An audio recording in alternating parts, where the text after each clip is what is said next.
ദൈവത്തിന് മഹത്വമുണ്ടാകട്ടെ. National apostolic മീഡിയയുടെ അപ്പോസ്റ്റോലിക് ഡെയിലി മന്ന എന്ന ഈ മോർണിംഗ് ഡിവോഷനിൽ അല്പസമയം ദൈവവചനം ഷെയർ ചെയ്യുവാൻ ദൈവം തന്ന കൃപയ്ക്കായി ദൈവത്തെ മഹത്വപ്പെടുത്തുന്നു. ഇന്നത്തെ പ്രഭാത ധ്യാനത്തിനായി ഒരു വചനഭാഗം വായിക്കുന്നു. ഉത്തമഗീതത്തിന്റെ പുസ്തകം 1-ാം അധ്യായം 5-ാമത്തെ വചനം. യെരുശലേം പുത്രിമാരെ, ഞാൻ കറുത്തവളെങ്കിലും കേദാര്യ കൂടാരങ്ങളെപ്പോലെയും ശലോമോന്റെ തിരശ്ശീലകളെപ്പോലെയും അഴകുള്ളവളാകുന്നു. പ്രിയരെ, ഇന്ന് ഞാൻ നിങ്ങളോട് പറയാനിരിക്കുന്ന ടോപ്പിക് ഞാൻ കറുത്തവൾ എന്നതാണ്.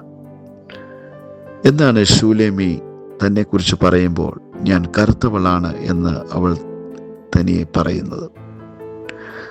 അവൾ തന്നെ വിലയിരുത്തുന്നത് പുറമേയുള്ള സൗന്ദര്യം വെച്ചാണോ അതോ അകമേയുള്ള സൗന്ദര്യം വെച്ചാണോ? പുറമേ മനുഷ്യർ നോക്കുമ്പോൾ അവളുടെ നിറം ആകർഷിക്കപ്പെട്ട നിറമില്ല. അവൾക്ക് അതിനനുസരിച്ചുള്ള കുടുംബശ്രേഷ്ഠതയില്ല, അതിനനുസരിച്ചുള്ള സാമ്പത്തിക ശ്രേഷ്ഠതയില്ല. തന്നെ പ്രപ്പോസ് ചെയ്യാൻ വന്ന ശലോമോൻ ഇതിലെല്ലാം തികഞ്ഞവനാണ്. അന്നത്തെ ചക്രവർത്തിയായിരുന്ന ശലോമോൻ ശൂലേമി ഇഷ്ടപ്പെട്ടു. എന്നാൽ ശലോമോന്റെ പ്രപ്പോസലിനെ ശൂലേമി റിജക്റ്റ് ചെയ്തു. കാര്യം, ശലോമോൻ എന്തുകൊണ്ടാണ് തന്നെ ഇഷ്ടപ്പെട്ടതെന്ന് തനിക്ക് മനസ്സിലാകുന്നില്ല. പുറമേ ആകർഷിക്കപ്പെട്ട ഒരു സൗന്ദര്യവും ശൂലേമിക്കുണ്ടായിരുന്നില്ല.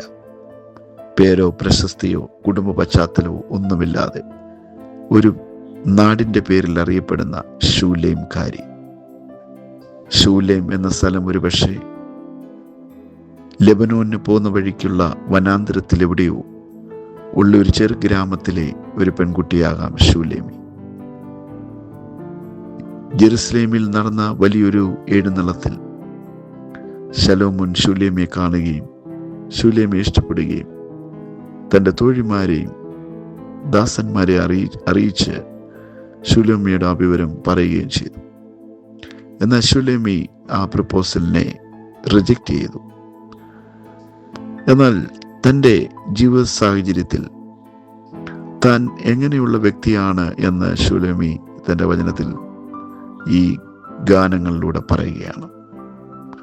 ഇവിടെ നമുക്ക് നോക്കാം, എപ്പോഴും പുറമേ നോക്കുന്ന ഒരു ലോകമാണ് നമ്മുടെ ചുറ്റുമുള്ളത്. ഇവിടെ പുറമേ നോക്കുമ്പോൾ ശൂലേമിക്ക് വേണ്ട വിലയില്ല. അവിടെ അപ്പനാര് അമ്മയാര് എന്നൊന്നും തന്നെ പറയുന്നില്ല. ഒരു നാടിൻ്റെ പേരിൽ മാത്രം അറിയുന്ന ശൂലേമി അവളുടെ പേര് തന്നെ വ്യക്തമായിട്ട് പറയുന്നില്ല. ശൂലേംകാരി എന്നൊക്കെ പറയുന്ന വാക്കുകൾ കൊണ്ട് അത് പരിമിതപ്പെടുകയാണ്. വേണ്ട പോലെ നല്ല നിറമില്ല, വേണ്ടതുപോലെ ഉള്ള സൗന്ദര്യമില്ല, വേണ്ടതുപോലെയുള്ള പണമില്ല, പദവിയില്ല, പ്രശസ്തിയില്ല. എന്നാൽ ഇതെല്ലാമാണ് ലോകം നമ്മളെ വീക്ഷിക്കുന്നത്, വിലയിരുത്തുന്നത്. എന്നാൽ ദൈവം നമ്മളെ നോക്കുന്നത് നമ്മുടെ ഹൃദയത്തിലേക്കാണ്. ആ ഹൃദയത്തിൻ്റെ സൗന്ദര്യമാണ് ദൈവം നോക്കുന്നത്. ആ ഹൃദയത്തിൽ വിശ്വസ്തത, വിശുദ്ധി, സ്നേഹം, വിനയം, ഇതെല്ലാം ദൈവം നോക്കുന്നുണ്ട്. ദൈവത്തിൻ്റെ കണ്ണിൽ നമ്മുടെ മൂല്യം പുറരൂപം കൊണ്ടല്ല, അവിടുത്തെ സ്നേഹം കൊണ്ട് നമ്മുടെ ഹൃദയത്തിലെ മൂല്യമുള്ള കാര്യങ്ങളെയാണ് ദൈവം ആകർഷിക്കുന്നത്. പ്രിയരെ, നമ്മുടെ ഹൃദയത്തിൻ്റെ സൗന്ദര്യം ദൈവം ആകർഷിക്കും. പുറമേയുള്ള സൗന്ദര്യം ലോകം ആകർഷിക്കും. നമുക്ക് ലോകം ആകർഷിക്കുന്ന സൗന്ദര്യമാണോ വേണ്ടത്, അതോ ദൈവം ആകർഷിക്കുന്ന സൗന്ദര്യമാണോ വേണ്ടത്? പുറമേയുള്ള സൗന്ദര്യം ലോകത്തെ ആകർഷിച്ച് നമുക്ക് പോകുവാൻ കഴിയും.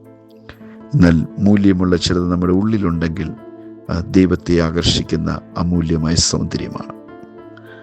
ഇന്ന് പ്രിയരെ, പുറമേ നമ്മളെ വിലയിരുത്തുമ്പോൾ, മനുഷ്യൻ നമ്മുടെ പുറരൂപം നോക്കുമ്പോൾ, യഹോവയോ നമ്മുടെ ഹൃദയത്തെ നോക്കുന്നു. ദൈവം നമ്മളെ അംഗീകരിച്ചാൽ ലോകത്തിൻ്റെ നിരാകരണം അവസാന വാക്കല്ല. ക്രിസ്തുവിലെ ആ യഥാർത്ഥമായ സൗന്ദര്യം നമുക്ക് ഉള്ളുകൊണ്ട് മനസ്സിലാക്കുവാൻ കഴിയും. ശൂലേമി പറയുകയാണ്, ഞാൻ കറുത്തവളെങ്കിലും എൻ്റെ ഹൃദയത്തിൽ ഒരു സൗന്ദര്യമുണ്ട്. ആ സൗന്ദര്യത്തെ ഉപമിക്കാൻ അവൾ പറഞ്ഞത് കേദാര്യ കൂടാരങ്ങളെപ്പോലെയും ശലോമോന്റെ തിരശ്ശീലകളെപ്പോലെയും അഴകുള്ളവളാകുന്നു. അവൾക്ക് ഉള്ള അഴക് ശലോമോന്റെ കൊട്ടാരത്തിലെ തിരശ്ശീലകളെ പോലെയുണ്ട്, കേദാരി കൂടാരങ്ങളെ പോലെയുണ്ട്. വളരെ നല്ല നിറം അവിടെ ഉള്ളിലുണ്ട്. ആ നിറം കണ്ട പുറമേയുള്ള മനുഷ്യനല്ല, ഉള്ളിലെ ദൈവം ആ നിറം കണ്ടിരിക്കുന്നു. അത് ശോഭയുള്ള വിശുദ്ധി തന്നെ, അത് ശോഭയുള്ള വിശ്വസ്തത തന്നെ, അത് ശോഭയുള്ള വിശ്വാസം തന്നെ. പ്രിയരെ, ഇന്ന് നമ്മളെ ദൈവം വിലയിരുത്തുന്നത് ഹൃദയത്തിലെ സൗന്ദര്യം കൊണ്ടാണ്. ലോക മനുഷ്യന്റെ ചിന്താഗതിയിലല്ല ദൈവം നമ്മളെ വീക്ഷിക്കുന്നത്. അതുകൊണ്ട് പ്രിയരെ, പുറമേയുള്ള സൗന്ദര്യത്തെക്കാളും അകമയുള്ള ദൈവം ആകർഷിക്കുന്ന തരത്തിലുള്ള സൗന്ദര്യം നമ്മുടെ ഹൃദയത്തിൽ ഉണ്ടാകണമെങ്കിൽ മൂല്യമുള്ള ദൈവവചനത്തെ നമ്മൾ മുറുകെ പിടിക്കേണ്ടതായിട്ടുണ്ട്. അതുകൊണ്ട് നമ്മുടെ അകത്തെ മനുഷ്യനെ പരിശുദ്ധാത്മാവ് ഇന്ന് പ്രഭാതത്തിൽ ഒരുക്കുകയാണ്. പരിശുദ്ധാത്മാവ് വളരെ വലിയൊരു ബ്യൂട്ടീഷ്യനാണ്.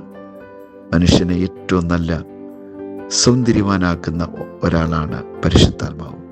പരിശുദ്ധാത്മാവ് നമ്മളെ പുറമേയുള്ള ഒരു ബോഡിയിലല്ല ഒരുക്കുന്നത്, നമ്മുടെ അകമയുള്ള ഹൃദയത്തിലാണ്. നമ്മുടെ ഉള്ളിലെ കയ്പ്, കുറ്റാരോപം, എല്ലാവിധ അശുദ്ധി, ദുഷ്കാമം, ദുർവിചാരം, എല്ലാവിധ വഞ്ചന, എല്ലാ ചതിമോഹങ്ങൾ എല്ലാം നമ്മുടെ ഹൃദയത്തിൽ നീക്കിക്കളഞ്ഞ് നമ്മളെ ഒരു സൗന്ദര്യമുള്ള വ്യക്തിയാക്കി തീർക്കുകയാണ്. ഇന്ന് ശൂലേമ്യയുടെ ഹൃദയത്തിലെ ആ സൗന്ദര്യം നമ്മൾ കണ്ടതുപോലെ പുറമേയുള്ള മനുഷ്യൻ്റെ ലോകത്തിൽ നിന്ന് അകമേയുള്ള ആ വലിയ സൗന്ദര്യത്തിലേക്ക് നമ്മുടെ ഹൃദയങ്ങളെ ഒന്ന് തിരിക്കുവാൻ ഇന്ന് പ്രഭാതത്തിൽ എല്ലാവർക്കും കൃപ നൽകട്ടെ എന്ന് ഞാൻ പ്രാർത്ഥിക്കുന്നു. ഒരു നിമിഷം പ്രാർത്ഥിക്കാം. സ്വർഗീയ പിതാവേ, തിരുക്കരങ്ങളിൽ ഏൽപ്പിച്ച് പ്രാർത്ഥിക്കുന്നു. ശൂലേമ്യയെ പോലെ ഹൃദയത്തിൽ സൗന്ദര്യമുള്ളവളായി അവളെ ചിത്രീകരിച്ചിരിക്കുമ്പോൾ ദൈവത്തിൻ്റെ കൃപ അങ്ങനെ ഇന്ന് ഈ വചനം കേൾക്കുന്നവരിലും ഓരോരുത്തരിലും ഹൃദയത്തിലെ സൗന്ദര്യത്തിൽ നിറയുവാൻ കർത്താവെ ഇടവരുത്തണമേ. മൂല്യമുള്ള അനേക കാര്യങ്ങൾ ഹൃദയത്തിൽ നിറയ്ക്കുവാൻ ഇടവരട്ടെ. എല്ലാവരെയും ഈ വചനത്താൽ അനുഗ്രഹിച്ചാട്ടെ, കൃപയോടെ നടത്തും. യേശു ക്രിസ്തുവിൻ്റെ ധന്യനാമത്തിൽ തന്നെ ആമേൻ. ഈ വചനങ്ങളാൽ കർത്താവ് നമ്മെ അനുഗ്രഹിക്കുമാറാകട്ടെ.